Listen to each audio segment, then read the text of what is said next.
Okay, so in the previous video, we were dealing with strings. Now we are going to deal with string methods. Okay, so strings come with many built-in methods. What are the methods? Methods are what we can use the strings for. Okay, so we have a string. What can we use the string for? We can use the string to do a lot of things. We can manipulate it. And what is a method? A method is a function that belongs to an object. So our string is kind of like an object in a way, even though it's a data type. So that means that we can do quite a lot of things with our string text that we have on our screen. So for example, let's say I have my name, Kofi. Okay, my name is actually Kwesi.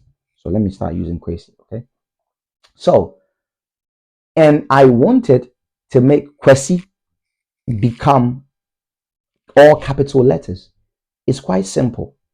I will just print, and this is something I always tell every single person. Okay, I call it the power of the dots. Okay, so when I hit on name, I'm just gonna hit on your keyboard the dot. Okay, full stop. Okay, that full stop gives you a number of methods that you can use along with your string. Okay, these methods automatically are available to you when you decide to use a string.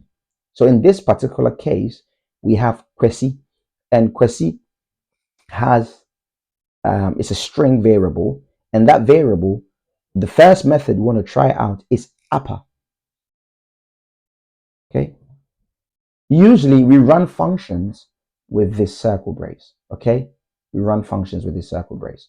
Now name dot upper, let's run it and see what this does. All my characters have now been capitalized. Okay, that's what the upper function or method does.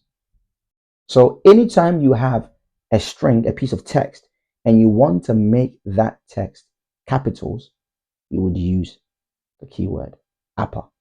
Brilliant.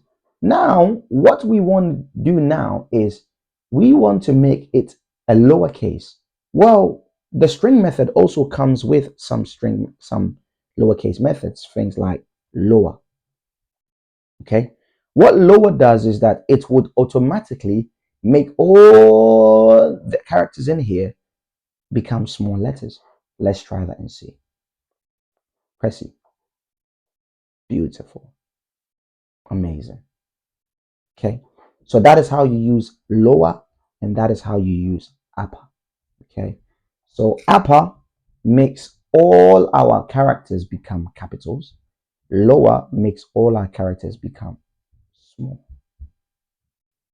Okay, the next function we want to use is a function called split.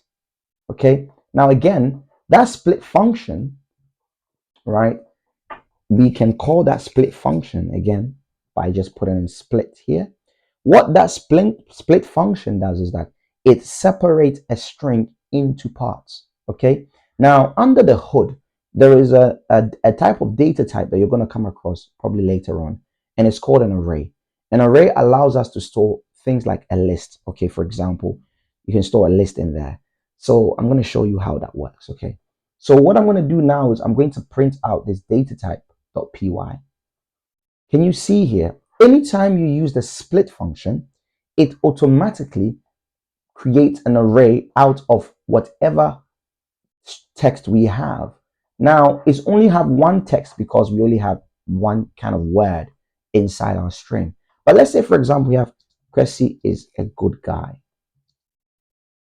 for example, and I hit on Python 3. Well, datatype.py. What happens is it splits these words into separate kind of its own. Okay, it splits it into an array.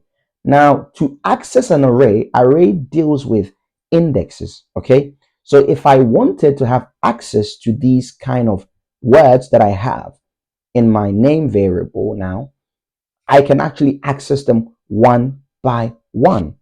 Okay, now when you're dealing with arrays, we deal with something called indexes. Okay, now what that means is that we've split this into 1, 2, 3, 4. So think of it as 1, 2, 1, 2, 3, 4, 5.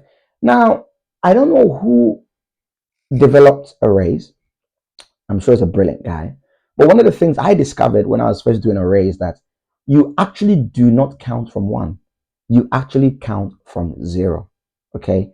So if I wanted to print out, right? If I wanted to print out this first key here, I can print, I have to use a 0. I'm going to show you how to do it. Okay. So first of all, let's just do this. So words, I'm going to create another variable called words, and I'm going to split my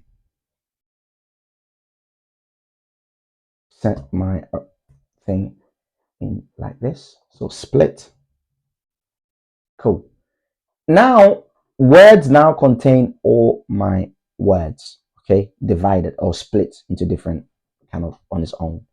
If I wanted to print out the first words, what I would do is words, and then I'll put a box bracket there and then 0.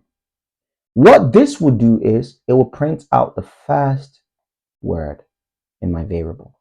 So if I run my code again, I will end up with this. If I wanted to print out 1, I will end up with this. So one thing to notice here, split allows us to split our string into parts. Okay? What that does is that we are able to now pick a part and just display it. It helps to make our code much more easier, just in case we wanted to get a certain part. Okay. Then another function that we have is strip. Okay.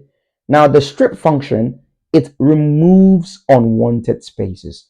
So let's say, for example, we had something like this: name equals Cressy, and we had a space before and after the word Cressy, and I wanted to get rid of this. I would just do, let me stick with my words. I will just do name dot strip. Okay. I keep writing in JavaScript. I apologize. That's why I keep adding things to it. So let's say, for example, I wanted to print this out. When I print out words, what would I end up getting?